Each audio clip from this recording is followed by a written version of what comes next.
Good afternoon, good afternoon, good afternoon. Let me get this camera ready for y'all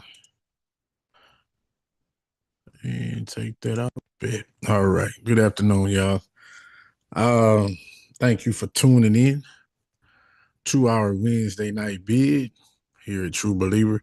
We got started a little bit late this evening because I've been waiting on a package, I guess, to come in all day so we can stop using Zoom and start using our other service so we can stop paying for this one. But package is supposed to be here 3 hours ago. Then they moved it from 3 hours ago to six, and then it went from 6 to 6:15 to it still wasn't here to now. They just delivered it. I was trying to wait. They just delivered it while I'm talking to you guys. It just showed up. They delivered it. So then I still have to hook it up, do all this other type of stuff. So we're gonna get it on started. And next week we will not be on Zoom. All right. So this is our Wednesday night bid. We start out in prayer. Then we go over the original books of the Bible, which we are in the book of Jasher right now. I think we're gonna be on chapter 84 today. So if we could, I'm gonna lead us in prayer. And then after that, we're gonna go ahead and get into the book of Jasher, chapter 84. So if you could prepare for prayer. Here we go.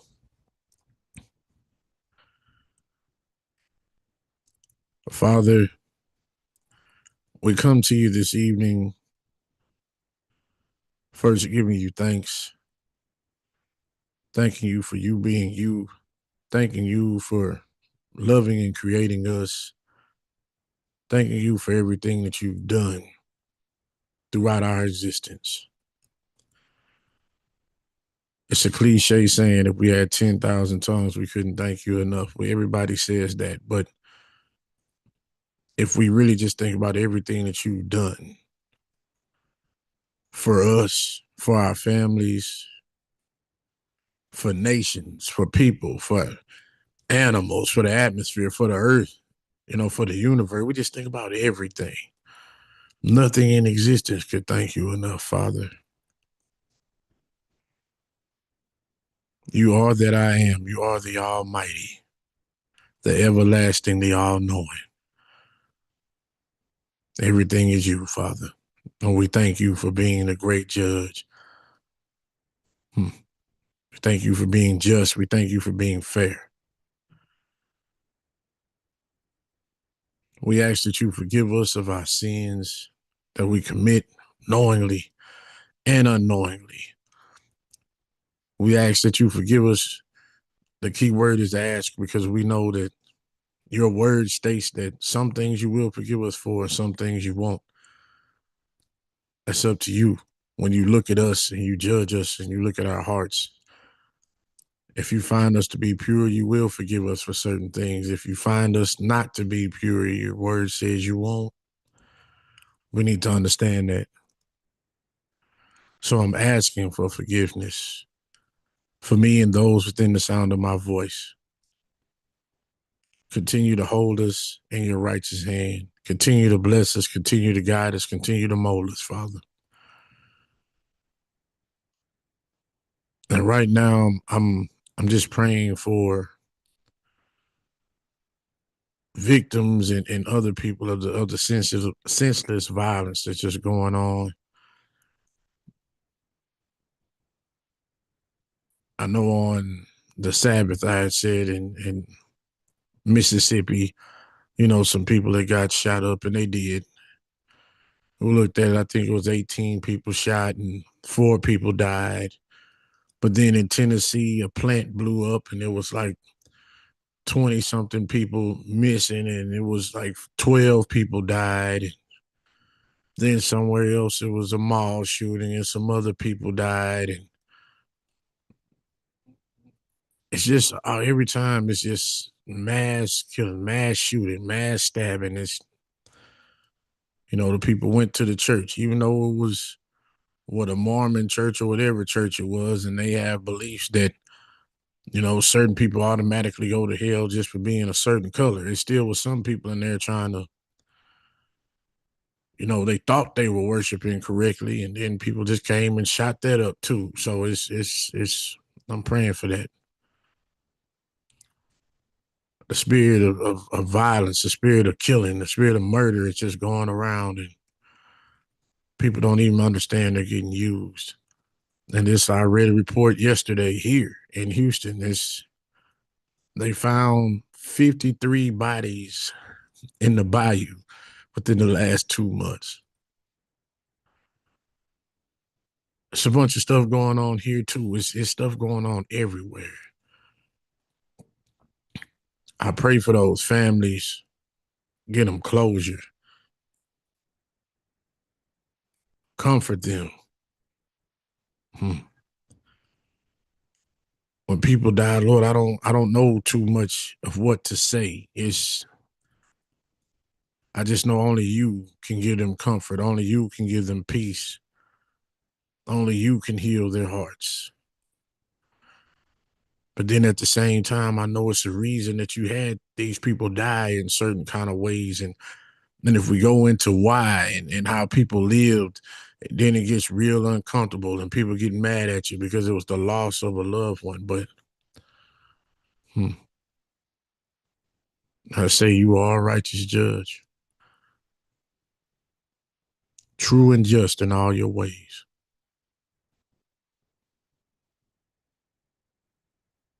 Help us to understand that just going around shooting up people and killing because we're mad or we feel some type of way on the inside does nothing but condemn us ourselves. It condemns the person that's shooting. Some people know that they're condemned, and they just want to take as many people as they can with them, Father. Like this,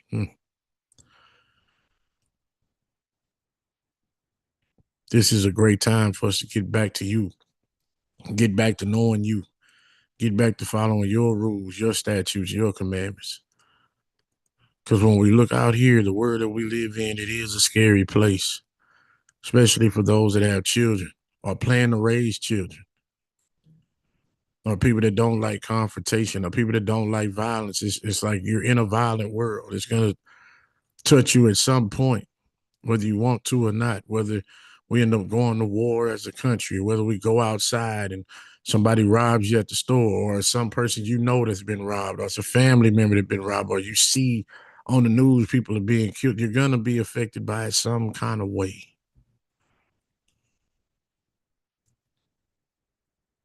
But you say you protect those that are righteous. You protect those that you call yours. Just as you did with Job, he was surrounded by all of his enemies, but no one came to harm him until Satan wanted to test him. And then after he passed that test, no one was able to harm him again. It seems like here we're surrounded by a lot of enemies, a lot of people that wish to do us harm, whether they know we're godly or not. It's people that are plotting and planning and trying to do all kind of things. But your word says that if we live your laws, your statutes, and commandments, you will lift up a standard. You will protect us. You will keep harm from coming our way.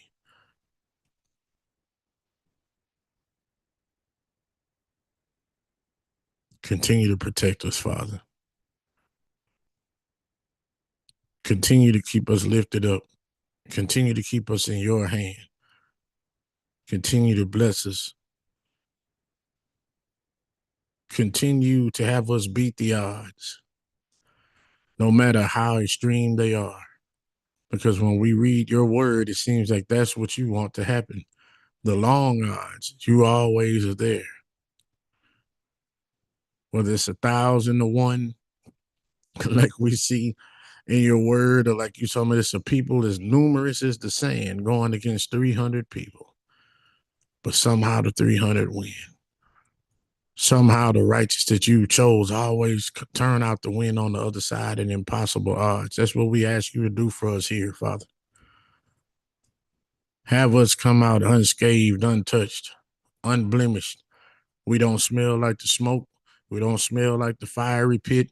We don't smell like the things that we've been in this country. We don't smell like the sin. We don't smell like any of it, Father. We come out clean on the other side as long as we continue to be in your hands. Touch those that you need to touch to turn them towards you, Father. Have them understand they have to change themselves to start living how you have called us to live. And that they too can be protected by you, Father. Mm.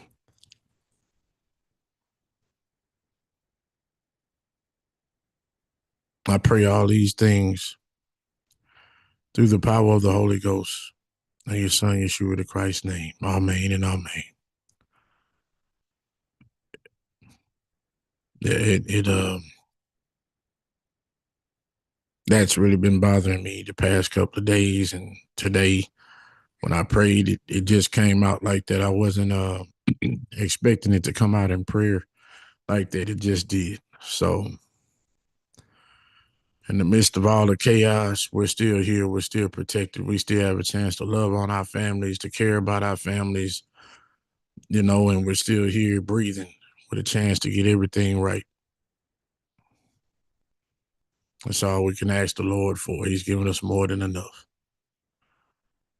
So, with that being said, everybody, we're going to go ahead and get into our Wednesday night break it down discussion. And if I remember correctly, what we left off is when the people in the wilderness, the Lord left them there because when he told them to go spy out the land, Joshua and I forgot the other person's name. All of a sudden, I'm forgetting his name. But Joshua and the other guy, what was it, Caleb? I think they came back with, hey, the land is just like the Lord said. It's good. It has this. It has that. And then the other 10 people, nope, it's giants over there. It's other people there. We're going to have to fight. They're going to kill us. There ain't that many of us. We little compared to them. All that. This is bad. And instead of the people listening to like what the Lord said at first, this land is good, right? Instead of listening to that, and instead of going off what the two people, the land is good and God is with us, they chose to listen to the other people that were just willing to give up and then say the stuff was bad. So the Lord told them, oh yeah, y'all ain't getting in. Y'all finna walk around this desert and die off, and I'm finna give it to your children. And Caleb and Joshua are gonna lead your children into the land, but y'all won't see it. So that is where we left off, if I remember this correctly. Let me get to sharing this screen.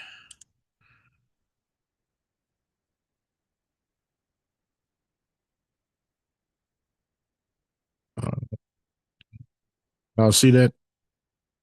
Hopefully you do. And yep, I'm gonna go back for a little bit, and we can read a couple of verses and then get caught up where we need to be. All right, and it does. I was right. That's where we left off. I'm gonna start at 37 right here. Then it says, "But Joshua, the son of Nun, and Caleb," I was right, the son of Jephunneh, who were of those that explored the land, said, "The land is exceedingly good. If the Lord delight in us, then he will bring us to this land and give it to us, for it is a land flowing with milk and honey." But the sons of Israel would not listen to them, and they listened to the words of the 10 men who had brought up an evil report of the land. And the Lord heard the murmurings of the sons of Israel. Then he was angry and swore, saying, "Surely not even one man of this wicked generation will see the land from 20 years old and upward, except Caleb, the son of Jephunneh, and Joshua, the son of Nun. But surely this wicked generation will perish in the wilderness, and their children will come to the land, and they will possess it. So the anger of the Lord was kindled against Israel, and he made them wander in the wilderness for 40 years until the end of that wicked generation, because they did not follow the Lord. And the people dwelt in the wilderness of Paran a long time, and afterward they proceeded to the wilderness by the way of the Red Sea. So that is where we left off. So now let us keep going. And it says, at that time, Korah, the son of Jetzer, the son of Kahas, and the son of Levi, the son of Levi, took many men of the sons of Israel, and they rose up and quarreled with Moses and Aaron and the whole congregation. All right, well, hold on here. Oh, so these people here, they done got up and came against Moses and Aaron. Oh, at that time, Korah, the son of Jetzer, the son of Chaos, the son of Levi. So this is Levi's, that's his son, grandson. So this is Levi's great grandson, huh? So Levi's great grandson, he's supposed to be a priest. Korah is. So he then got up and rose up and quarreled with Moses, and he took a lot of people to do it with him. Okay, and the whole congregation. And the Lord was angry with them. Yeah. And the earth opened up his mouth and swallowed them up with their houses and all belonging to them, and all the men belonging to Korah. Yeah. Yeah. See, I told y'all, man, the Lord, I'm killing everybody. And he killed them. And after this, God made the people go around by the way of Mount Seir for a long time. At the time, the Lord said to Moses, do not provoke a war against the children of Esau, for I will not give to you of anything belonging to them as much as the sole of the foot could tread on. For I have given Mount Seir for an inheritance to Esau. All right. So, hey, don't try to provoke no war with them. This is what they got. So I love how 10 men had the wrong answers and one man had the correct answer. It reminds me of the path we shall walk than the path many take. Hey, you right, Miss Gonzalez. That's what it tell you. The other path is wide. There's gonna be all kind of people on it. The path you should take, it ain't gonna be that many people. And you know, it's the same with that. When people are like, so all of these people can't be wrong, right? Yes, all of them can be wrong. I don't know how people do that. All these people can't be wrong. Yeah, they can be wrong. All of them. You may be the only one right. Going off what the group think stuff says, it's gonna mess you up every time. You said, look at the difference from how Moses' reaction versus Aaron. Yeah. But I'm like, yeah, these people came against Moses and Aaron. Korah. And look, this is Korah. You a Levite. You've been set aside to be a priest. So I don't know what made him get a bunch of people together and then try to go up against Moses and Aaron. That didn't make any sense. And him and everybody that was with him, they all died in a way that, yes, the Lord just opened up the earth and everybody was out of there. You said, there you go. You said Aaron fell from the pressure. Moses was unmoved. That's how you got to be, unmoved. Can't worry about what these people talking about or what they thinking. You stand on what you believe. That's that. Making moves out of anger too can jack you up. Yeah, it jacked him up. But I'm like, what was they mad for? Oh, you put cancel culture. Watch who you trying to cancel. Yeah, they tried to cancel the wrong people. And the Lord canceled them. Like in a terrible, just open up there, like just imagine you sitting there talking to Korah after they just came up against Moses, like him and the other people. They getting ready to go up against Moses. They arguing with him. And then they come back and they telling you, yeah, Moses think he's special. He trying to do this to us, and he telling us this, and who he think he is. And then the earth just opened up and he just fall in. Him and everybody with him. And you just sitting there looking, oh, You right at the edge of where the earth just opened up. Just say, oh, well, I guess the Lord ain't like nothing he had to say. Like, what would you right there and you just see that happen? But real quick, look at it this way. You had the audacity to run from people that you know ain't protected by God, but the people that is protected by God, you got all this strength from. Where that at when you supposed to go against the people that ain't protected? Man, hey man, say, man, look, what you saying is right. But if you look at it, a lot of people, that's how people like they think. Like, let's say I know you and I've been around you a while and all this other type of stuff, right? Those people, I'll test you before I test some people I don't know. That's how so because see, I know you and I know what you will do. And it's like, okay, I might can get with him if it come to laying here. I might can get with him. I know him. I done known him this long. So it be people they have a gripe with you for whatever reason. And it's like, yeah, I'll test my own people before I test other people. See, I don't know how cold they are. I don't know how mean they are. I don't know if they can fight or not, if they'll kill me or not. I don't know all this about them. So I'm going to fight the people I do know, though, because I want to come up against somebody. And it's kind of crazy. It's like you just said. So the people that you supposed to fight, that y'all supposed to fight, that was in the land, fight them. The land is yours. You good. You don't want to fight. You say, I'd rather go back into slavery. So you rather go and get worked to death than to do what you're supposed to do, right?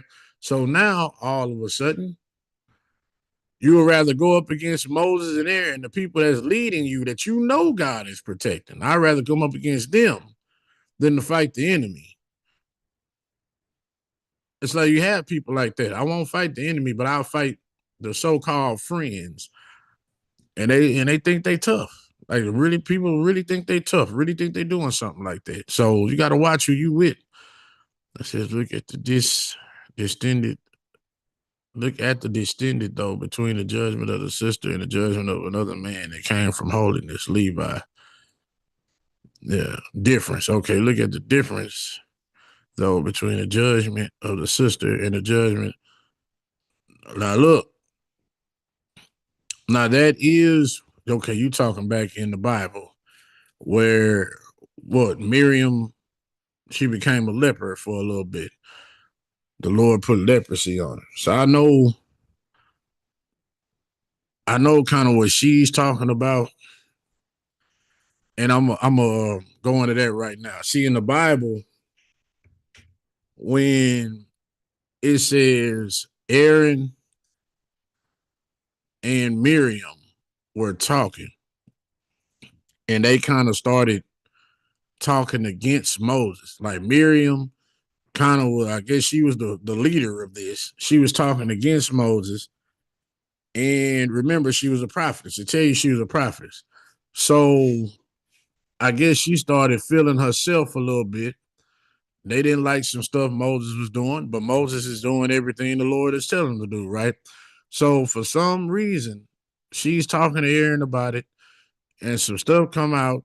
They sit there and say, well, Moses ain't the only one to hear from God. We hear from God too. And then I'm a prophetess. I hear from God too.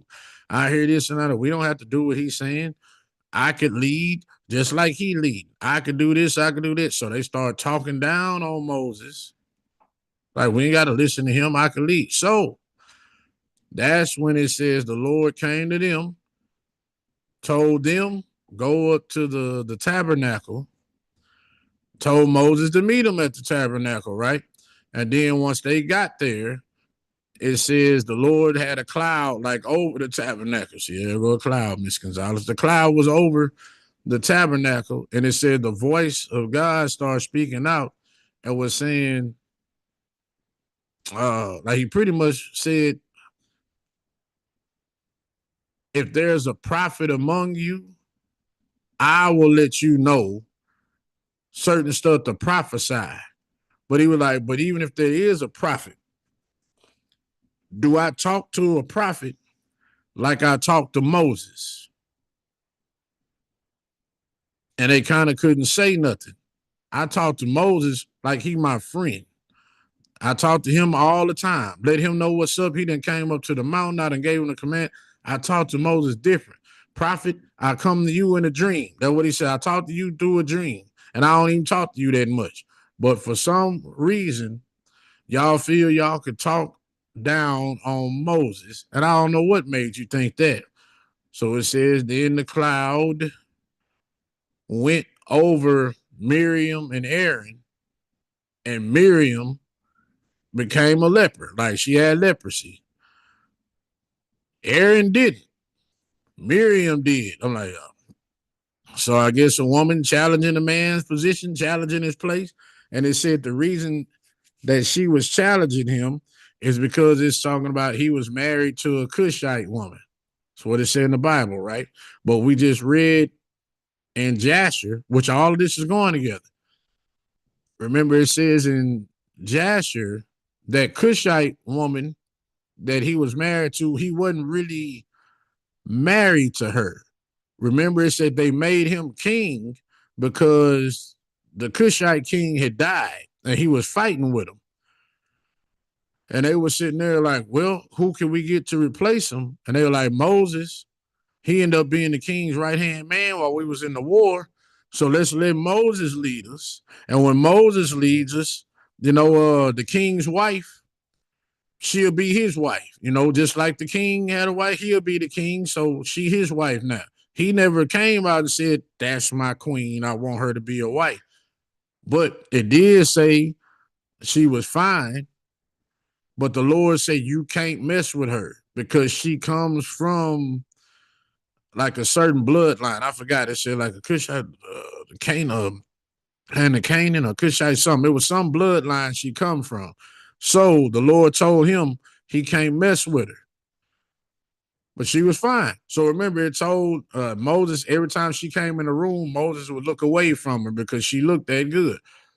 But he was king for 40 years. And remember, the woman at the end of 40 years, she came out, this man ain't tried to have sex with me one time. He ain't tried to do nothing with me one time. We need to get rid of him and get somebody else that came up with us to lead us. Remember that, right? So then they sent him on his way.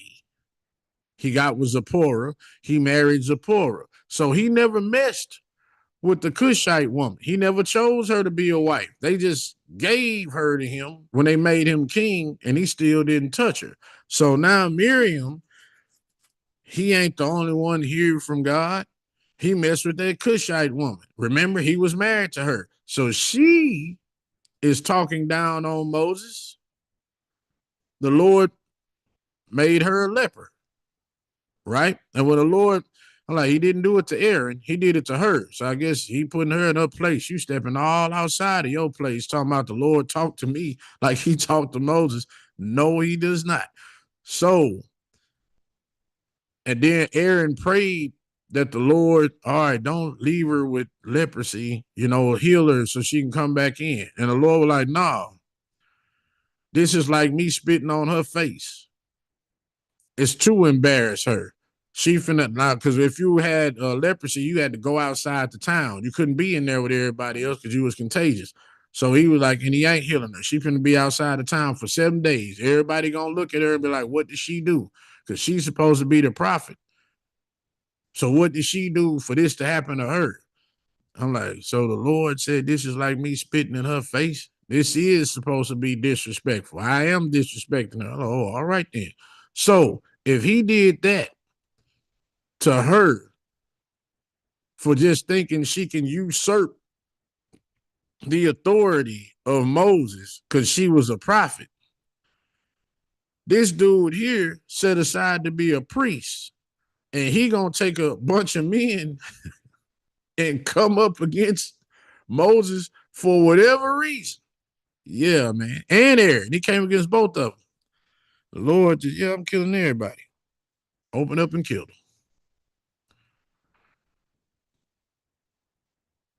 I love Caleb's strength and vision because where there is no vision, my people will perish. And the 10 men had no vision. Look, the 10 men did have a vision, Miss Gonzalez. The 10 men just was cowards. The Lord already told them, this land is for you. I'm bringing y'all to this land to give to you. So that's the vision. This is the land I'm giving to you. Then they actually got physical vision. They went and looked at the land. You saw it was good. And then came back and was too scared to do what it took to get it. So you may have somebody with a vision and they too scared to act on it to make it happen. Caleb and Joshua was not. The court, but cowardly work. But cowardly works is a whole sin, then self-pride. Oh yeah. Oh yeah. So now we get back to this. Moses ain't coming this way. He tell Moses, don't provoke no war with these people. All this stuff right here is theirs. All right. And I ain't giving you nothing that got to do with any of them. All right. So they were scared of giants in the land. The Lord can make you a giant, man. What kind of, all right. Yeah, they giants, but they might not be stronger than you, especially if you're in the Lord. Let's see. Yeah, I'm going to read 4 again. At that time, the Lord said to Moses, do not provoke a war against the children of Esau, for I will not give to you of anything belonging to them, as much as the sole of the foot could tread on. For I have given Mount Seir for an inheritance to Esau. Therefore, the children of Esau fought against the children of Seir in former times. And the Lord had delivered the children of Seir into the hands of the children of Esau and destroyed them from before them. And the children of Esau dwelt in their place to this day. Therefore, the Lord said to the sons of Israel, do not fight against the children of Esau, your brothers, for nothing in their land, let's see, belongs to you. But to you, you may buy food from them for money and eat it. You may buy water from them for money and drink it. Man, they were selling water back then too. You can buy food from them and eat. You can buy water from them and drink. And the sons of Israel did according to the word of the Lord.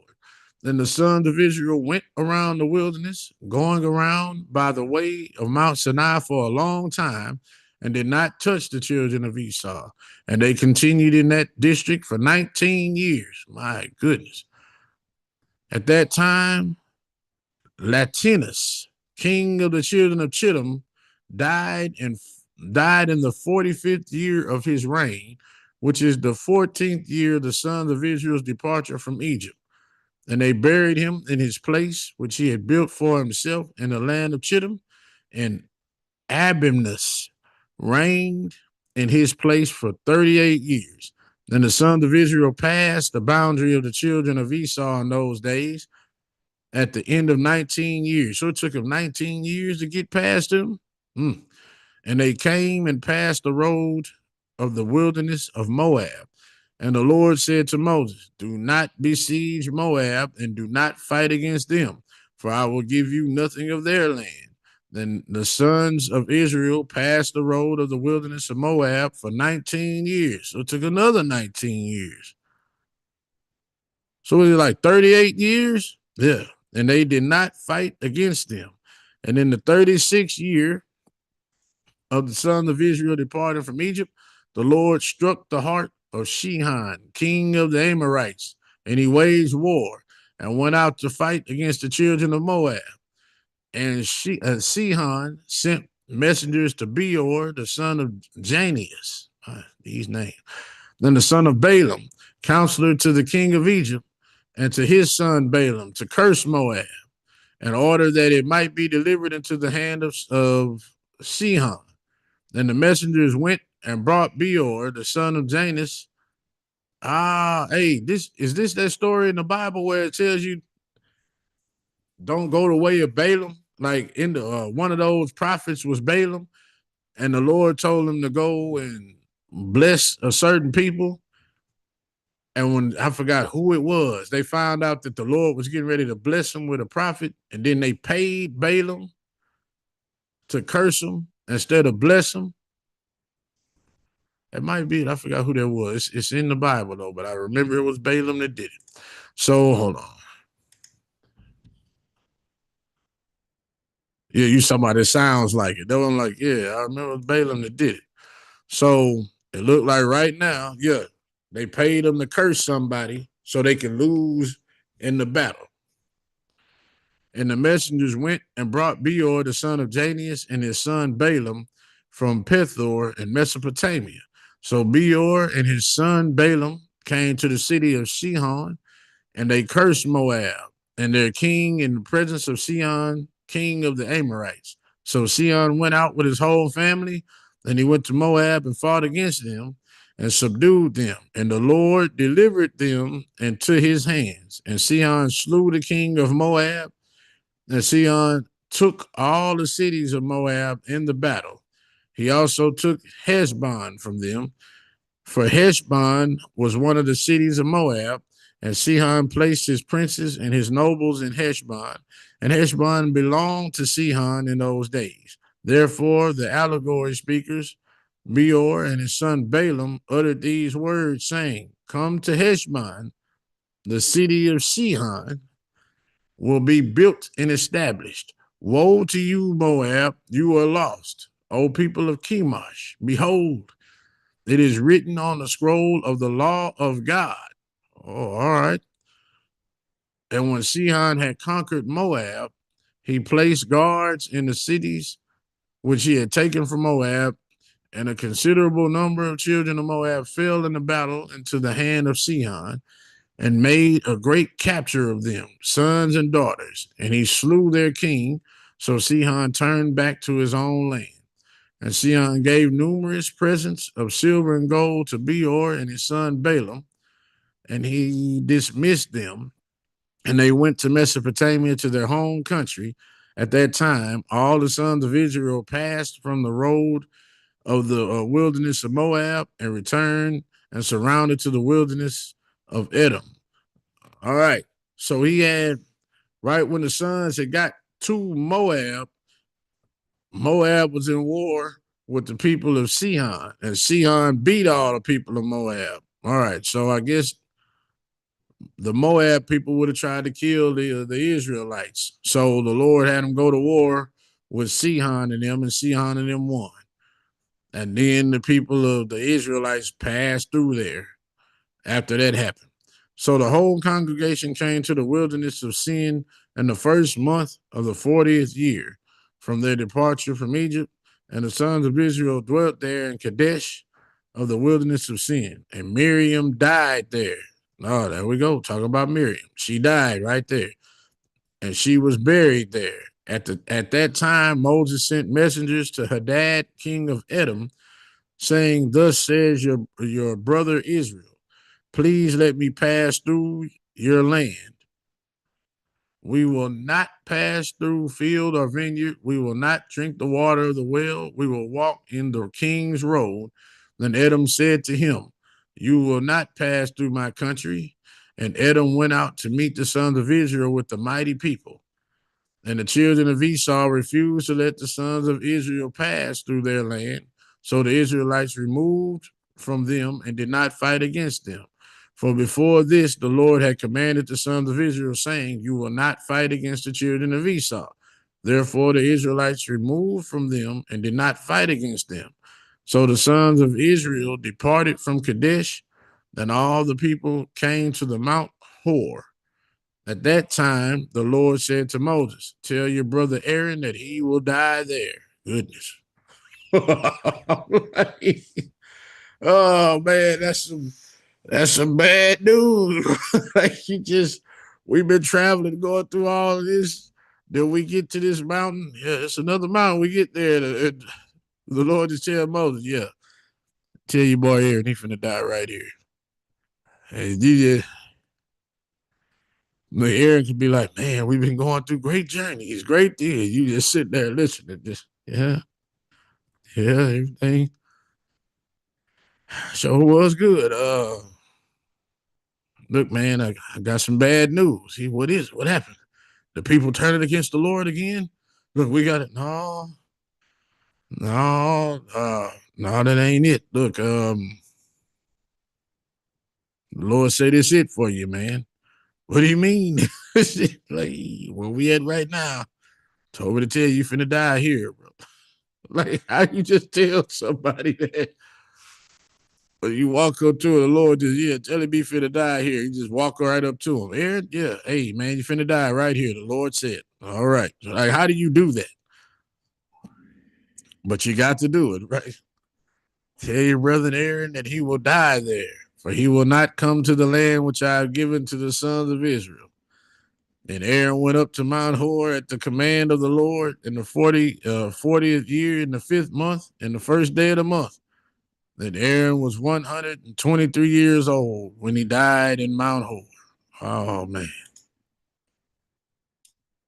What the Lord said, hand in your work bag. Oh man, hold on, that one was good. And then you work badge, but at least you got a 2 week notice. He did. Oh man, he did. Look, yeah, you died over here, bro. You're not making it. This, you know, we'll send you your last check to your final resting place, but yeah, this is as far as you go. Oh man. And he died right there, right? So that's the end of chapter 84, man. He died. So, any comments on this? Any other ones? Because, yeah, Corey made some comments on that. But any other comments? I was gonna say it's crazy how the Lord had to go extra precaution to protect the people because they knew how they was operating. Because if they would have went to war, they all would have been slaughtered because they was already operating cowardly and they didn't want to take the land that they were supposed to have. So some people that come against them that they weren't ready for, they might not have had that same encouragement. So the Lord had to come in and provide service that to protect His promise Yeah, that He don't fight already against made. me. But I think it's a little bit more than that, Corey. Like with what you're saying, yeah. I think, I don't know if them people done died out yet. I think they have. But I think it's a little more than that because if you think once the people of the Lord, once they beat you and kill all your folks, everything you got belongs to them. They take it, right? But he had just told them, I'm not giving you nothing from the children of Esau. I ain't even giving you like he talking about like well, you can step on something. Like it's something you can step on, a footprint on their land. I'm not giving you that. Like nothing of the people of Esau. I don't want the people of the Lord, to have nothing that come from them. So that's what he said. I'm not giving you nothing from them. So if you fight them and y'all kill them, like let's say the Lord give them all kind of strength and they win, right? So you fight them, you kill them, but you can't take none of the stuff. You can't take the land. You can't take their stuff. So now they dead and the stuff just sitting here, right? And then he sat there and I told the people of Esau, this was going to be their inheritance right here. So don't fight them because ain't none of that stuff I'm giving to you. And remember, it took them 19 years to pass by some of them, right? And then they got to the other people. He told the same thing with the people of Moab. Hey, don't fight none of them because it ain't nothing. I ain't giving you nothing from them neither. So don't fight them. So it's kind of like if you fight them, you're supposed to take somebody's stuff. But I'm telling you not to fight them because I don't want you to take none of their stuff. Right. I That's wasn't yeah. talking about Esau, the people of Esau. I'm talking about the people of Moab and what's called that went into war. That them people. Oh, Sihon. Yeah. Yeah. Because Sihon would have went against the children of Israel crossing the land, but Mm-hmm. God had preparations before they got to that point to where they didn't go to war. That's what I'm saying. God protected them and put extra precautions in for the simple fact that y'all already showing that y'all not ready for this and so on and Yeah. so forth. And I don't want y'all to have none of that. Yeah. Yep. Don't want you to have none of that. Mr. Gonzalez put if God is bringing us through it to it, he will supply with all we need to possess it. I guess it's probably what all we need to possess it. Yeah, but he will. That's what happened with when they got to the land. Just think about this right here. We guys sit there because this is kind of deeper than we making some of it. As far as when they got to the promised land, they looked at it. It's like they get there. God, I'm taking y'all to a better land. I'm getting y'all out of Egypt. Y'all getting slaved, worked to death, killed, and killing your kids. All kind of terrible stuff. I done split the Red Sea. I done gave you manna, uh, and quail. I done gave you all kind of stuff all the way there for us, all the way for us to get to a better place, right? And then he bragging on it the whole time. This is gonna be the land of milk and honey, man. Just wait till y'all get there. Y'all gonna be fruit growing. It's gonna have this. Y'all can plant this. You know, y'all don't have to worry about all this other type of stuff. It's gonna be good. Yeah. The Lord saying it's gonna be good. Then right when you get there, all right, go spy it out. Go look at what I'm telling you. They're gonna spy it out and come back. You got two people. Man, it's just like the Lord said it was. They got this, they got that. Look, I done bought back fruit, I done bought back stuff. Everybody looking at it, hey, all that look good. And then you got 10 people, don't listen to him. It's folks over there that's gonna kill us. We gotta do this, we gotta do that. All this other time, we've been better off going back to being slaves. Better off doing this. We can't take that land. So now it's like all the stuff that the Lord was bragging about, you pretty much saying the Lord was lying. Or are you saying God telling you this is better for you? You get there and say, no, it's not. I don't want it. You saying it's better for me, but I don't think it is. So now you're saying the Lord don't know what he's talking about? The Lord don't know what's good, bad. The Lord don't stand by his word. It's like, so you really went against the Lord. That's kind of what they did. It's people like that now. The Lord, hey, I'm bringing you, this is what's better for you. And you kind of, I don't know about that. I think this is what's better for me. Many of us do that with the Lord, and we get it wrong. Really, really wrong. That's what they did. So now you wouldn't even have to go 19 years over here through Mount Seir and all that. You wouldn't even have to go 19 years to over here with Moab and all of them. You wouldn't even have to do all of that. If you just did what the Lord told you to do in the first place, this is what's better for you. But you think you smarter than God, right? Two people, nope, we good. The other folks, nah, and folks actually believed them. So y'all all heard what God said. Y'all all heard God say this is better for you. And then all of y'all turned against it because you got 10 people that's cowardly and don't want to do no work. So it's like they made God out to be a liar. Bet. I lied? All right, bet. Y'all all finna walk around till you die. Then the thing is, Aaron, you gonna die with him because you made that golden calf for him. You ain't getting in here neither. So I'm like, yeah, that's yeah, it's bad, man. None of them would ever have to even walk and do this. Oh, go on ahead, Mr. Smith. I seen you. I was gonna say this, but look at the grace of the Lord. At the end of the day, look at the grace of the Lord. 40 years that y'all was able to have family, kids without oppression, without loss, Mm-hmm. without somebody taking that and trying to break your back. 40 years, at least you had that sense of peace. Even the fact that Aaron did what he did, the Lord could have took your life right then and then, put somebody in your position. Because Yep. remember, the dead is conscious of nothing. So even the fact that he removed the promise for you, he still allowed you to have peace when he don't have to. Yeah. Anytime people are like all the Lord did in that time so far is he cut off the callus of everybody that was trying to bring something that don't need to be versus taking the whole foot. You know what I'm saying? Yeah. Versus taking the whole. So it's like, look at his grace from this. Look at the fact that, bruh, you might not be where you ultimately want to be, but at least you're not oppressed. At least you're not in bondage. At least you're not having your kids snatched away from you and so on and so forth. Because even the Lord could have sent animals in the wilderness and took them out. Anything could have happened outside of this, but at least you safe and protected along the way. So you just wanna insert all kind of positivity in this bid, Mr. Smith. Look, man, ain't nobody ask you to look at the better side of things. You supposed to be in here concentrating on all the dark, dim stuff, the loss of life, people dying, they not getting what the Lord had for them because they did all kind of stuff.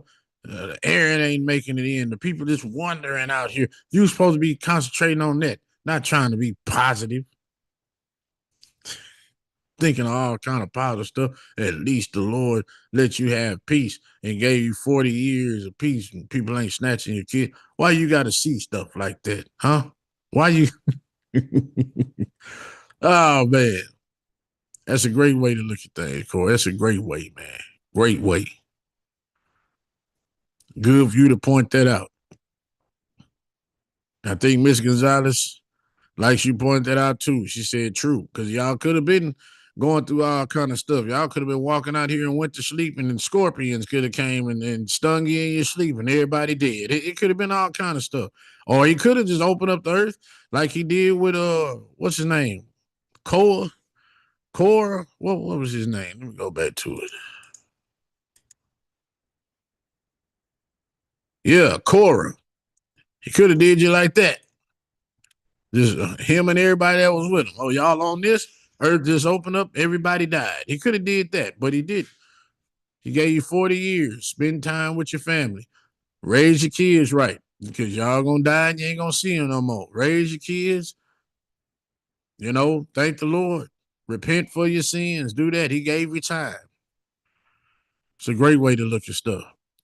But remember when we read too, when 1/3 of the earth flooded and many had no remorse, feelings are good too. Yeah, yeah, yeah. That's in Revelation what she talking about. Yeah. I said, yeah, Cora, not Corey. Don't wish that evil on me. Yeah, Cora said that, not Corey, man. We got you. We got you. I ain't wishing that on you. Cora did that, and the earth opened up and killed all his people. But that's wild, though. All right. So we about to just go on off into 85, y'all. And it says, and King Arid, the Canaanite, who dwelt in the south, heard that the Israelites had come by the way of spies, and he arranged his forces to fight against the Israelites. And the son of Israel were greatly afraid of him, for he had a great and heavy army. So the sons of Israel resolved to return to Egypt. Look, once again, we'll just go back and be slaves rather than to fight. And the sons of Israel turned back about the distance of 3 days' journey to Mazareth, Beni Jaakan. That's the name of a place or a city. Mazareth, Beni Jaakan, huh? That sounds like some place you'll see in Star Wars or something. But anyway, for they were greatly afraid on account of King Arid. And the sons of Israel would not get back to their places, so they remained in Beni Jaakan for 30 days. Now, when the children of Levi saw that the sons of Israel would not turn back, they were jealous for the sake of the Lord. And they rose up and fought against the Israelites, their brothers, and slew a great body of them and forced them to turn back to their place, Mount Hor. Man, that's crazy. So they sitting there, quit being cowards, go back to Mount Hor where you were so we can keep going where the Lord telling us. Oh, we ain't going back. King Herod gonna kill us. So after 30 days of waiting for them to get back to where they were, the children of Levi rose up and started killing their own people, not other Levites, but they started killing the Israelites. So y'all just ain't gonna do what the Lord telling you to do. So they started killing them until they turned back and went. That's wild. And when they returned, King Herod was still arranging his host for battle against the Israelites. And Israel vowed a vow, saying, if you will deliver this people into my hand, then I will utterly destroy their cities. And the Lord listened to the voice of Israel. Then he delivered the Canaanites into their hand. And he utterly destroyed them in their cities. And Israel called the name of the place Hormah. And the sons of Israel journeyed from Mount Hor and pitched their tents in Abath. And they journeyed from Abath and they pitched at Abraham, yeah, Eabaram, however you say that, y'all, in the border of Moab. And the sons of Israel sent to Moab, saying, let us now pass through your land into our place. But the children of Moab would not permit the sons of Israel to pass through their land, for the children of Moab were greatly afraid lest the sons of Israel should do to them as Sihon, king of the Amorites, had done to them, who had taken their land and had slain many of them.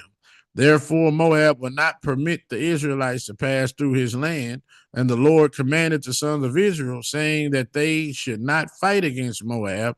So the Israelites removed from Moab, and the sons of Israel journeyed from the border of Moab, and they came to the other side of Arnon, the border of Moab, between Moab and the Amorites, and they pitched in the border of Sihon, king of the Amorites, in the wilderness of Kedemah.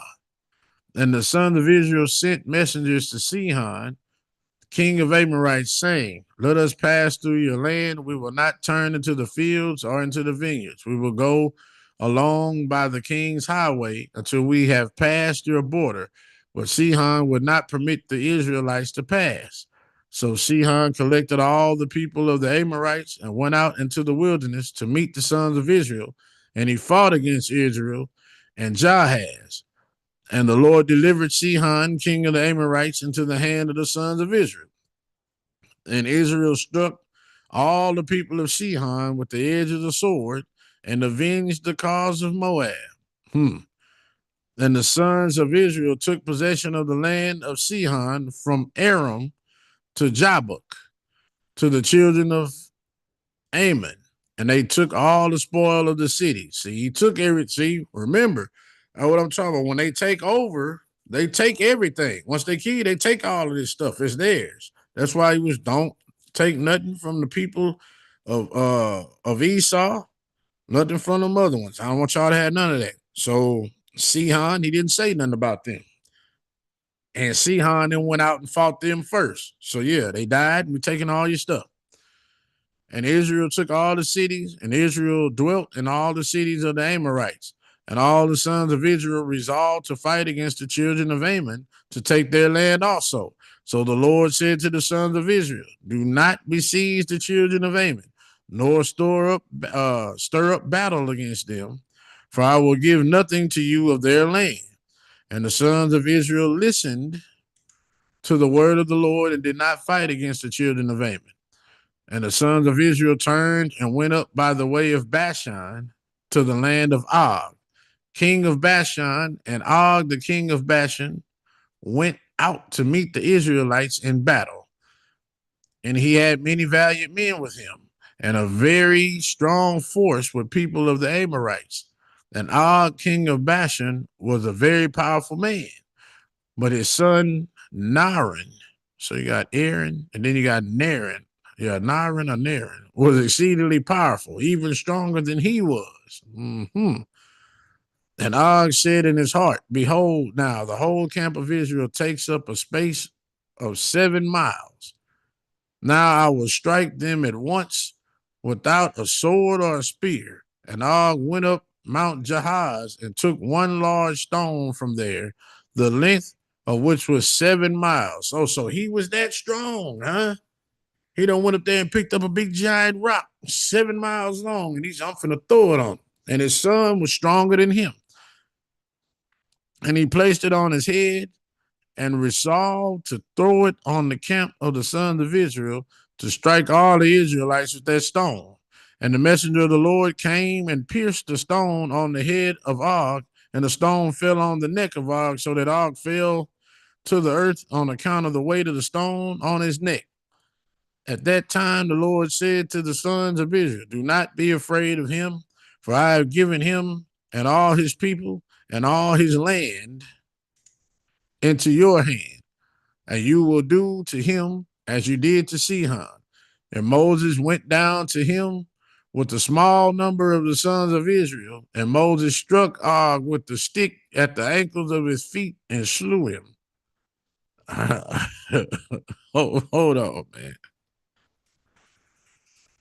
Hold on. So he picked up this giant rock to throw on him. I'm finna kill them all at once. And the Lord came and kind of hit him and made him drop the rock on himself. And he fell. But he ain't dead because he's strong. So Moses just walked up with a couple of people and hit him on the foot with his stick. And he died. Oh man, I'm laughing at it because I ain't never heard of a man dying from getting hit on the foot with a stick. Man, people get their feet cut off and they don't die.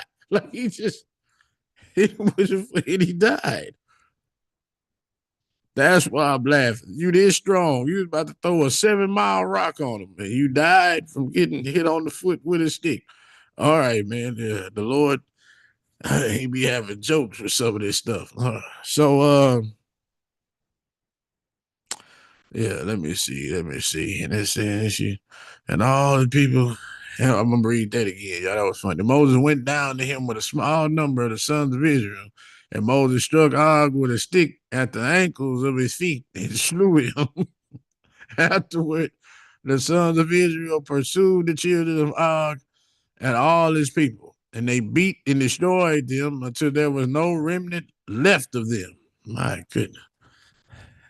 They said they beat and destroyed them. It be sounding bad. Laugh out loud.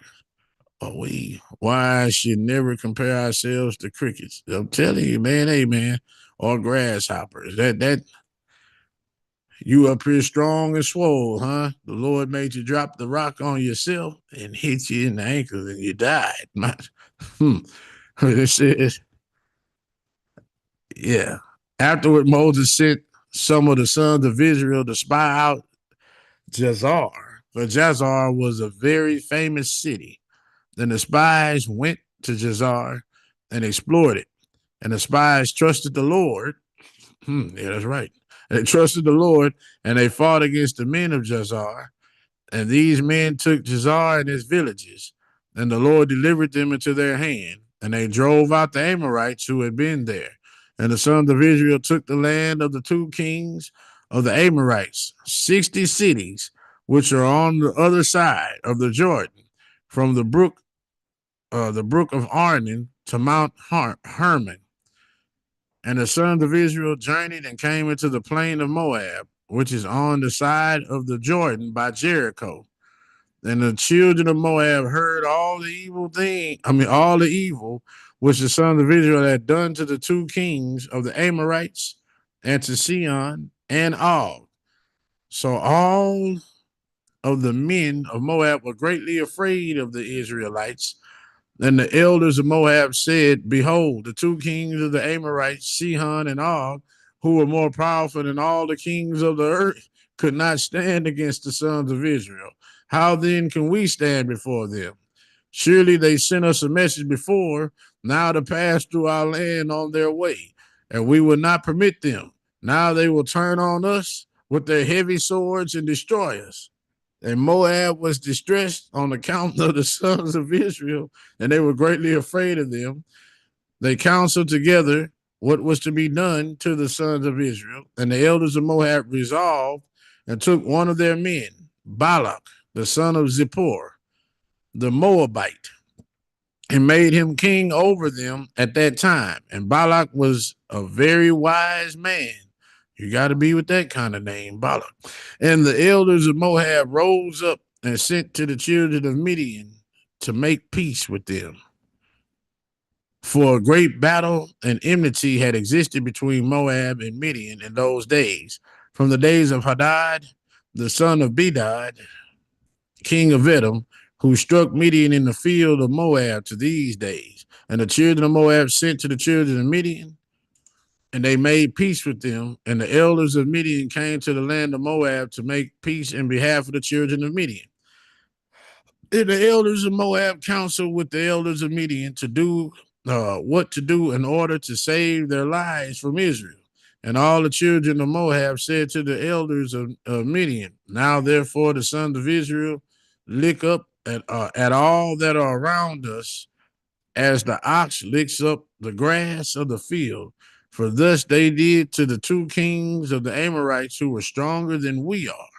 Then the elders of Midian said to Moab, we have heard that at the time when Sihon, king of the Amorites, fought against you, when he prevailed over you and took your land, he has sent to Beor, the son of Janius, to his son Balaam from Mesopotamia, and they came and cursed you. Therefore, the hand of Sihon prevailed over you, so that he took your land. Now, therefore, send to his son Balaam also, for he still remains in his land, and give him his hire, so that he may come and curse all the people of whom you are afraid. So the elders of Moab heard this thing, and it pleased them to send Balaam, the son of Beor. So Balak, the son of Zippor, king of Moab, sent. See, this is probably what it is right here. Balaam. So he take money. He take bribes to bless and curse people. So he a prophet of the Lord, and if you pay him enough, he'll curse somebody or he'll bless somebody. So now the Moabites, instead of just sending a messenger, listen to this, instead of just sending a messenger back to the Israelites, hey man, we was wrong. We should have let y'all pass. We just gonna let y'all pass through. Instead of doing that, they they asked us to pass by. We told them no, so they finna kill us. They scary. So now we got to make peace with one of our enemies, the Midianites. We're gonna make peace with them.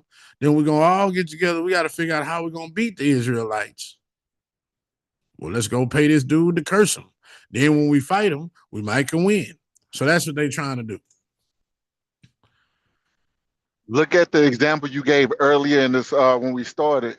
When it came to them standing up to the children of Israel to Moses, this is the reverse effect of it. Remember when you said that when you know somebody and y'all used to do things as far as fight them, I kind of beat them, I know them, is Yeah. different than people you don't know. This is the Mm-hmm. reverse effect of what you don't know. Yep, you're right. I want to go make peace with the enemy and pay somebody to curse him. Oh, all right.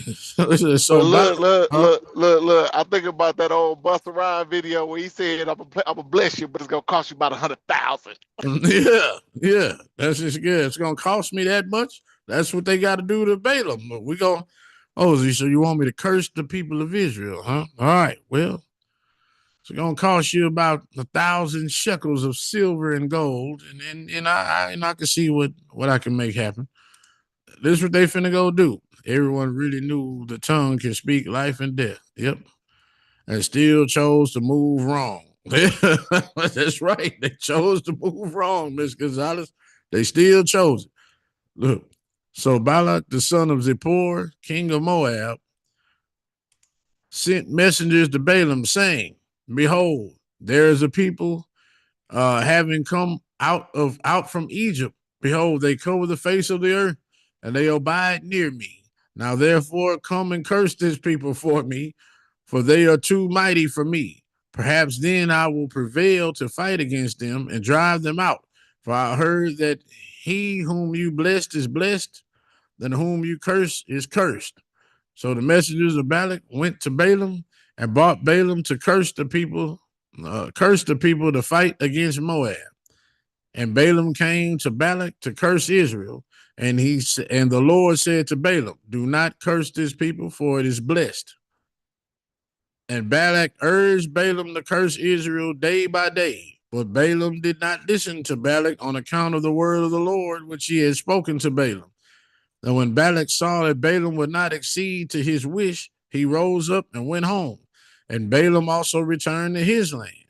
Then he went from there to Midian, and the sons of Israel journeyed from the plain of Moab and pitched by the Jordan from what is this? Beth Jessimoth, my goodness, even to Abel Shittim. at the end of the plains of Moab. And when the sons of Israel dwelt in the plain of Shittim, they began to commit whoredom with the daughters of Moab. Oh, man. There we go. There we go. It's always the women. It's always the women that get us. It's always, look, we still doing the same thing today. It's always the women that get us, man. So the Moabites, they trying to kill us. They scared of us. They on all this other kind of. They trying to pay people to curse us, do all kind of stuff. But the women, hey, them Israelite boys, they looking good. These folks over here in Moab scared of them. Maybe that's who we need to be with. Let's go on down there. And the Israelites, you already know, these people are the enemy. They're the enemy. They don't even worship the Lord. They don't do none of this other kind of stuff. Hey man, somebody they got some fine women over there. Let us go on. So now, here we go. They done got us again.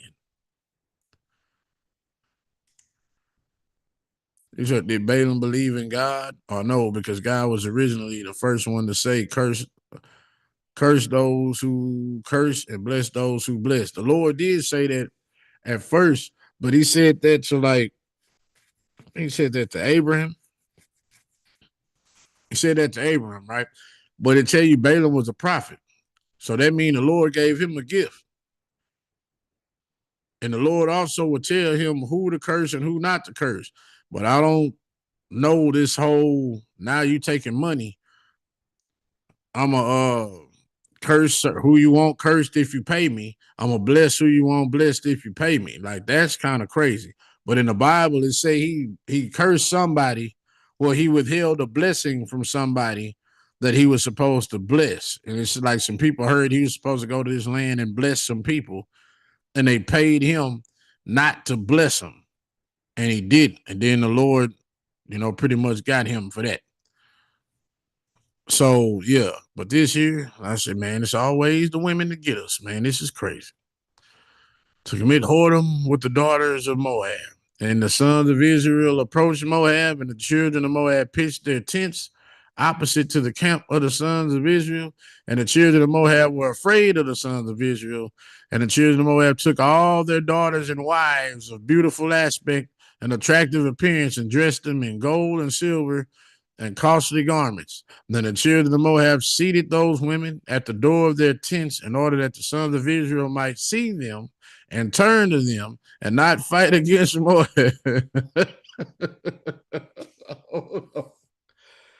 Hold on, man.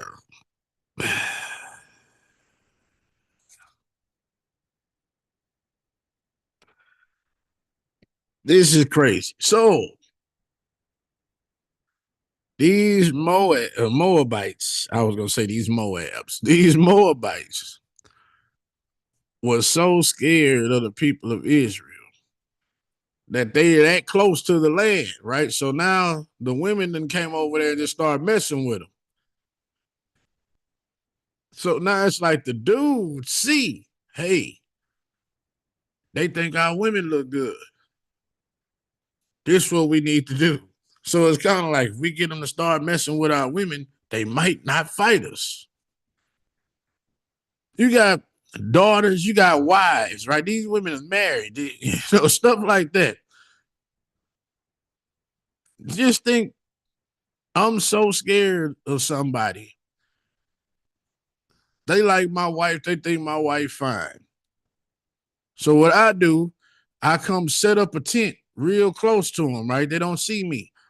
I give my wife, hey, put these clothes on, dress up in gold and silver, look real good. Get your hair done, your nail, everything. Look as fine as you need to. Like, fine, I gotta have you just fine. She, oh, okay, yeah. Sit off in the tent so they see you. And they want you, right? So they don't kill us.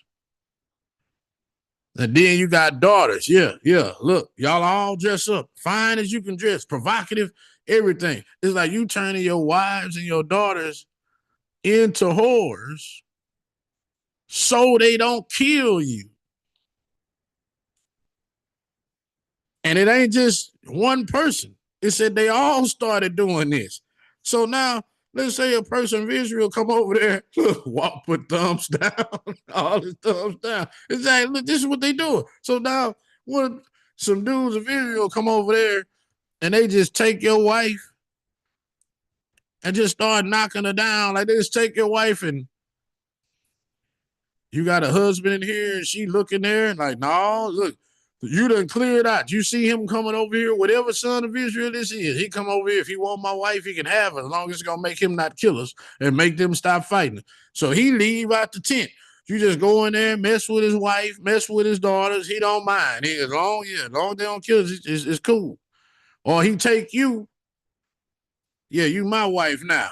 And she, yeah, that's right. I'm your wife. Think about what she's saying. My husband was a coward. I'm happy you claiming me to be your wife. I'm gonna come over here with a real man. What she said, I'm about to be with a real man right now, a real one. That's what's going on. And it said they all started doing it, putting their tents right there on the border and putting their women out there so they won't fight you. Oh man, boy, this is some crazy stuff. You talking about booty can cause peace and war. Yeah, that's what a bunch of wars is fought over. These dudes fight every day, man. But this is crazy. Hey, ain't no way I'm finna give you my wife and my daughters. Like, yeah, these dudes here scared for real. This is a whole new level of scared. I don't, man. So, let I me, remember in the Bible, the other people that lost the war and they say we're gonna come get their daughters and stuff. He said, wait, whoa. I understand we lost, but we ain't giving that up. yeah, they about to fight. You ain't just finna take our daughters now. Like, no, these dudes is actively giving them up. I'm about to read it again so we understand. 54. And the children of Moab were afraid of the sons of Israel. And the children of Moab took all their daughters and their wives of beautiful aspect. So that means they know the ones that don't look good. His wife don't look good. Don't put her out there. They may kindle their anger. I don't know. Hey, hey, they sit there. They got to be fine, man. They got to look good. They got to be fine. Excuse me. Don't put none of them ugly ones out here. Don't put the other ones out here, brother. Like they might get mad and start fighting. It's like you look at they women. They even look bad. Like just kill them. Don't do that. We don't want them to get mad. They got to be fine. Fine wives, fine daughters. Put them out here. So look, it says wives of beautiful aspect and attractive appearance. Oh, so that means, yeah, this is showing you it's a separation. Attractive appearance, that's the face. They face fine. Beautiful aspect, they body fine. So they put up the ones that got body out here and the ones that got faces out here. This is who we need to be. I'm surprised none of the women cried out to God for that. That's what I truly fear can spread like a bad disease. But these people here, they ain't worship the Lord. Yeah, they ain't worship the Lord. So they whatever God they was worshiping over there, they ain't say nothing about it. But these dudes here, yeah, you got to put out the ones that got body and the ones that's pretty. Dress them in gold and silver and costly garments. And the children of Moab seated these women at the door of their tents in order that the sons of Israel might see them and turn to them and not fight against Moab. And all the children of Moab did this thing to the sons of Israel. And every man placed his wife and daughter at the door. Look at it. Every man just gave up. Every man placed his wife and daughter at the door of his tent. And all the sons of Israel saw the act of the children of Moab. And the sons of Israel turned to the daughters of Moab and coveted them. And they went to them. And it came to pass that when a Hebrew came to the door of the tent of Moab and saw a daughter of Moab and desired her in his heart and spoke with her at the door of the tent that he desired, while they were speaking together, the men of the tent would come out and speak to the Hebrew So that's the daddy and the sons or the uncles or whatever. They come out and speak to the Hebrew to these words. Surely you know that we are brothers. Now hey, my brother, my friend. They over there, my friend. Hey, we brothers, man. We brothers. We got to stick together. We are all the descendants of Lot. We are all the descendants of Lot, huh? And the descendants of his brother Abraham. Why then will you not remain with us? And why will you not eat our bread and sacrifice? So now they done went all the way back. Yeah, hey, we all descendants of Lot and Abraham. We all brothers and sisters. Hey, man, you my brother from another mother. You my brother. They hitting you with this. This is so you see they trying to run game. Back then, this is wild. And when the children of Moab had thus overwhelmed him with their speeches and enticed him by their flattering words, they seated him in the tent and cooked and sacrificed for him. And he ate of their sacrifice of their bread. Then they gave him wine, and he drank and became intoxicated. And they placed a beautiful young woman before him. And when he did with her as he liked, for he did not know what was going or what he was doing, since he had drunk of wine abundantly. Thus the children of Moab did to Israel in that place, and the plain of Shittim. And the anger of the Lord was kindled against Israel on account of this matter, that he sent a pestilence among them, and there died of the Israelites 24,000 men. Oh, so it's saying the dudes, look, hey, man, you can be with my wife. You can be with my daughter. We all brothers. You know, we don't need to fight. So they sitting there, they killing animals, making bread, sacrificing like you eating it. Then it's talking about then they get you full of that wine. They get you drunk. And then they bring their wife in or their daughter so you can do what you want to do with her. Just so you don't kill them. Right? So you doing all of this stuff, and it's on the Lord done got aggravated with this. He done killed 24,000 men. All right. Now there was a man of the children of Simeon whose name was Zimri, the son of Salu, who connected himself with the Midianite Cosby, the daughter of Zur, king of Midian, in the sight of all the sons of Israel. And Phinehas, the son of Eleazar, the son of Aaron the priest. All right, so this is one of the sons that didn't die. Saw the wicked thing which Zimri had done, and he took a spear and rose up and went after them and pierced them both and slew them. And the pestilence ceased from the sons of Israel. Oh, so Zimri the one started this, and they all did it. So the pestilence stayed there until one of Aaron's sons, I guess he redeemed his daddy and his brothers, he killed him. So after he killed the dude that started all of it, the pestilence left.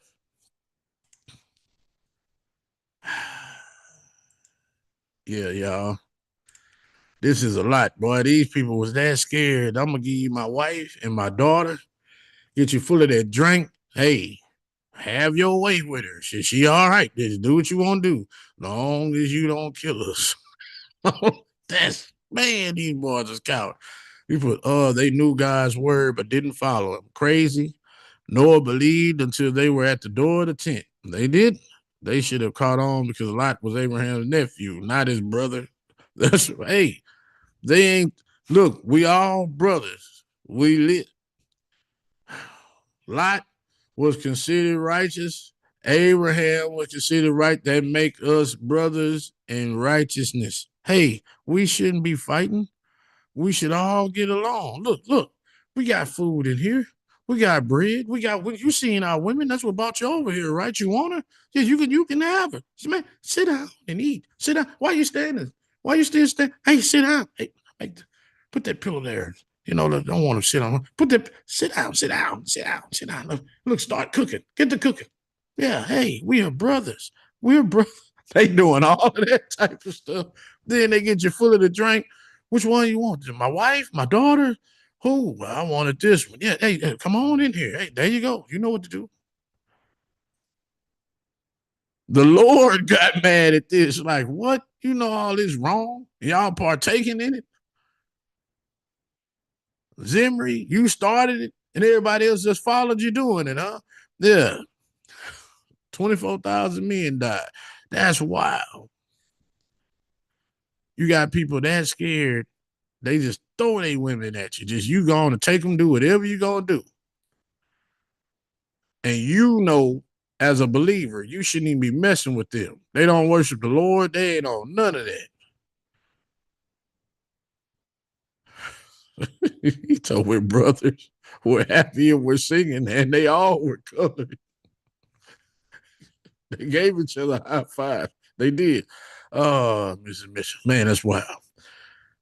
Any comments on that chapter before we read 86? It looked like 86 is just 2 pages, not even 2 whole pages. Any comments?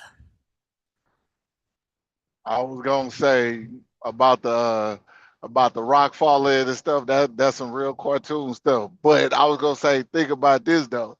That stick that Moses has, is that the same stick that was passed down from Abraham? Not Abraham, from Adam. Yeah. And that's a different type of stick. But still, man, you ain't never heard of a man dying from getting hit on the foot with a stick. That's crazy. And that for that to be the way you go and remember it in history, that's terrible. Not no man, he was a valiant fighter. He killed this many people. He was this strong. Look at this giant rock he picked up. You remember? Yeah, how did he die? Dude came and hit him on the foot with a stick. This that killed him. That is what killed him. Yep. These Goliath can say, I got hit with a rock. So I'm like, there's a mosquito out here. But yeah, that's crazy. That's what killed you, bro. Like, not know you were in battle, you fought valiantly, and somebody just got the best of you. No, he got hit on the foot with a stick. Somebody, so what? His foot was sore? No, he died. He died. He died. Wait a minute. This man as mighty as you said he was? Was he a sickly man? Was he little? Like, what happened? That's crazy. But Mr. Gonzalez, right. You put unequally yoked. They were unequally yoked. They don't believe in the Lord. They don't care nothing about him. They just trying to live. And y'all go over there and start messing with them. Mm. Even the But stick had see, power, though. That was Tacho. The stick had power, though. It parted the seas. It did. It turned water to blood. It turned hey, life to death with the foot. Like, oh man. Oh, this stick was cold, bro. Like this don't make no sense. What was you saying, Court? that stick parted his spirit from his body. But Yeah. Yeah, it what I was did. gonna what I was gonna say was, at the beginning when you was reading, I thought about that old school mentality where somebody get bullied, you come home and tell your mom or your dad. He said, "You better go fight them, or you go fight me." Yeah. So the Lord step in like that. I was thinking about that, Mm. how they had to push beyond the fear of the Lord to stand up. Yeah, that's what the Levites did. That's crazy. Y'all got, but if you think about it, that's what jump started everything, right? They got there, they've been wandering around, the old generation then died off. So now, all right, some people finna come up against y'all. It's time to get y'all to go back to where y'all supposed to be. We starting here at Mount Hor, where Aaron died.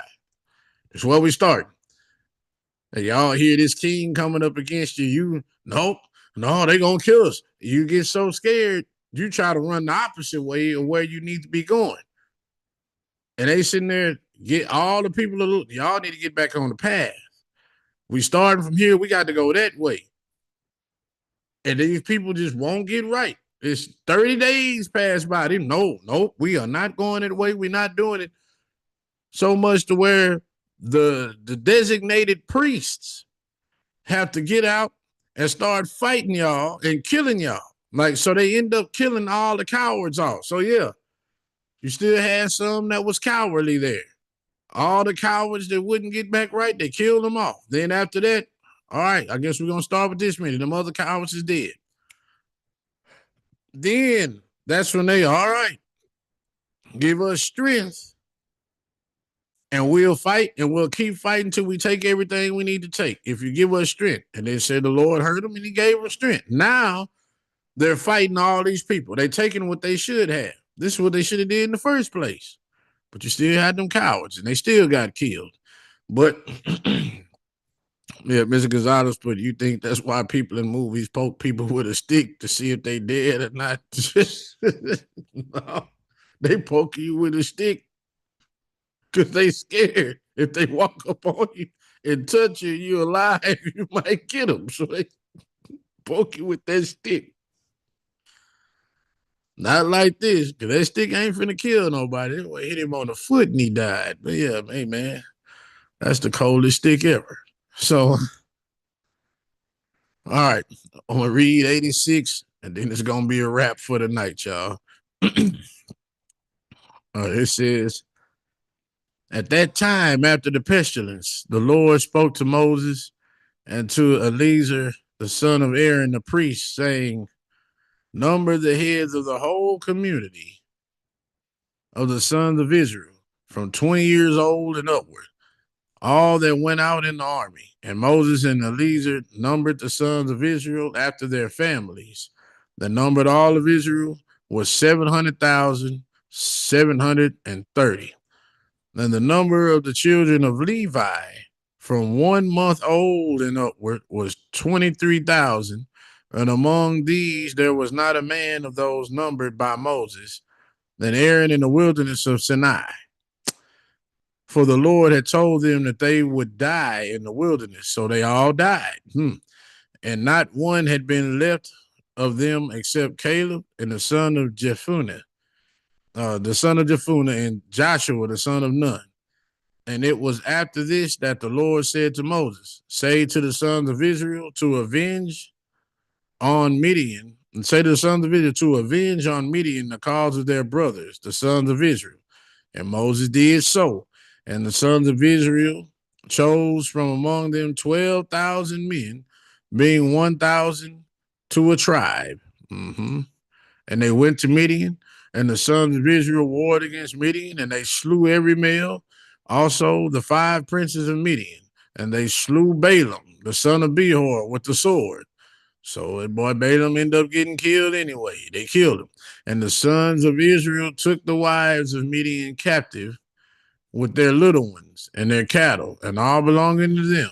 And they took all the spoil and all the prey. And they brought it to Moses and to Eleazar in the plains of Moab.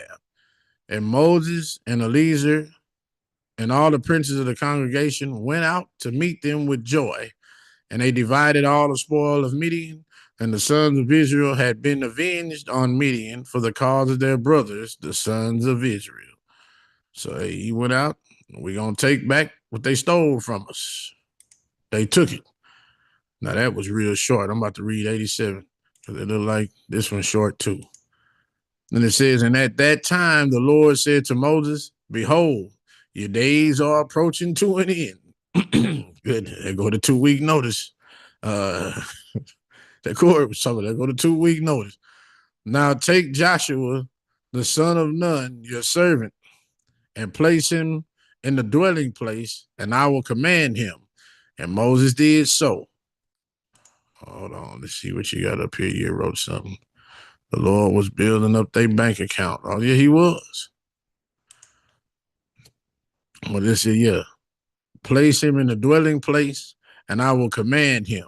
And Moses did so, and the Lord appeared in the dwelling place in a pillar of a cloud. There go the cloud again, Miss Gonzalez. And the pillar of the cloud stood at the entrance of the dwelling place. And the Lord commanded Joshua, the son of Nun, and said to him, be strong and courageous, for you will bring the sons of Israel to the land which I swore to give them, and I will be with you. And Moses said to Joshua, be strong and courageous, for you will make the sons of Israel inherit the land, and the Lord will be with you. He will not leave you nor forsake you. Do not be afraid nor disheartened.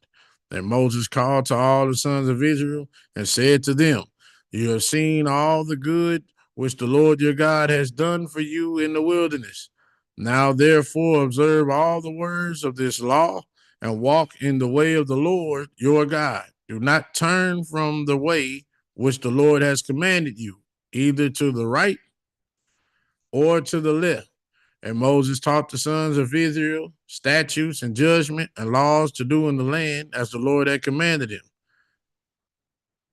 So what it's saying is he getting ready to die now. And even though he getting ready to die, they don't put Joshua in place and he making sure I'm about to go over this whole law, the judgment, the statutes, all of that again before I die to make sure y'all know. Right? So that's what he doing again. And he taught them the way of the Lord and his laws. Behold, they are written on the scroll of the law of God, which he gave to the sons of Israel by the hand of Moses. Then Moses finished commanding the sons of Israel, and the Lord spoke to him, saying, Go up to Mount Abiram and die there. He says, Tell him, go on up there to the mountain and die right there. Then be gathered to your people, as your brother Aaron was gathered. Then Moses went up as the Lord had commanded him, and he died there in the land of Moab by the order of the Lord in the 40th year from the Israelites going out from the land of Egypt. And the sons of Israel wept for Moses in the plains of Moab for 30 days. Then the days of weeping and mourning for Moses were completed. So it was a month. They cried a month. Then the days of weeping and mourning was over because the days of war was upon them. That's when they start taking, hey, we got to fight, and we about to just start taking over stuff. But any other comments for tonight? Because that's a wrap for this evening. Any other comments? I was going to say it is definitely different the way that Moses was left. He did have to hand in his work badge, but the Yeah, fact that it wasn't a burial per se, but the fact that he was on top of a mountain, I think yeah, that that's something different about that. it is. You're right about that. But I think it's something about that too, because if you read in the Bible later on, it says Satan was trying to ask for the bones of Moses, like he wanted them. So it is something behind that. We don't know what it is. Nobody ever figured out why he was asking for them, but I think it is something behind that. But yeah, yeah. So But also think of how comforting that is, because the first introduction of personal relationship Moses had with God was going to the top of the mountain and being with him for 80 days, well, 40 and 40. And yeah, then at the end of the 40 years, it's like I'm just more or less returning home to where I know you to be. yeah. You're going up there to the mountain. That's he went to the top. That's where you're gonna die. Because remember, he had told him, you didn't, messed up one of my commandments. I told you not to strike the rock. I told you to speak to it. You struck it. So yeah, you ain't gonna go in neither. So you might have forgot that I said that, but the Lord, like, I ain't forgot. You're not going in. So this is it. I keep wanting to say it like you talk about handing in the work badge. Yeah, it's funny, but I think about it like in football when they be showing uh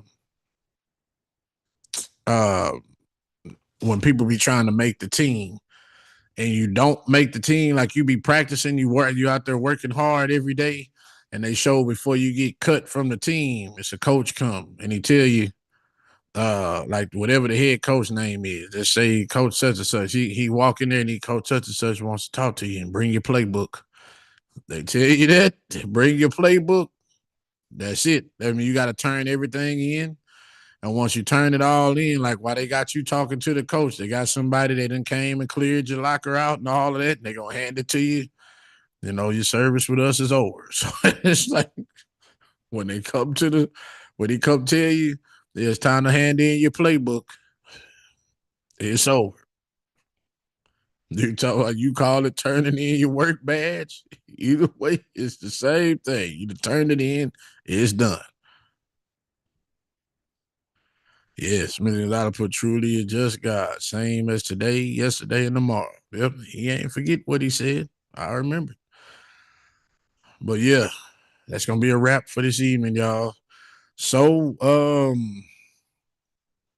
yeah, we ain't got nothing up coming. Pretty much, it's pretty much it. Uh, enjoy the rest of y'all Wednesday, and I will see you guys. You know, this Saturday. All right, have a good one.